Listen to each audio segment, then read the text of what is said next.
দাদি নানিদের কাছ থেকে শুনেছি যে রাধে সে চুলো বাঁধে।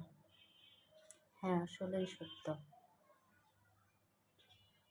যে আমি কখনো বাবার বাড়িতে থাকতে এক গ্লাস পানিও ঢেলে খেতাম না, সেই আমি আজকে কত কত রান্না করা শিখে গেছি। আগে যদি আম্মু বলতো যে আজকে একটু এটা রান্না করো, তো বলতাম ভালো লাগতেছে না বা পারবো না। এখন আর সেই অজুহাতটা এখন আর চলে না।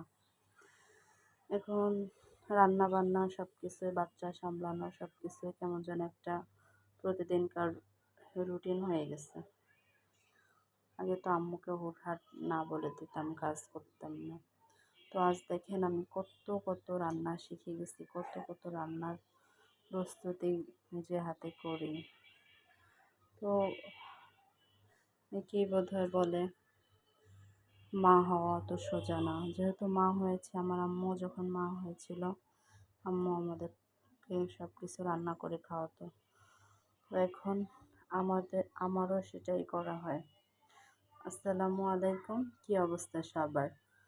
তো কেমন আছেন? আর আমার ভিডিওটা কেমন লাগলো? আজকে একটু অন্যরকম ভিডিও দিলাম। যাই হোক,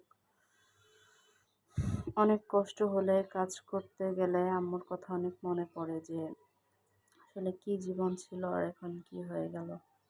যাই হোক, পৃথিবীর সকল মা বাবা অনেক ভালো থাকুক, সুস্থ থাকুক, এই দোয়াই করি। আজ এই পর্যন্তই। ভিডিওটা একটু বড় হয়ে গেল যদিও। দোয়া করবেন আমাদের জন্য। ভালো থাকবেন, সুস্থ থাকবেন। আল্লাহ হাফেজ।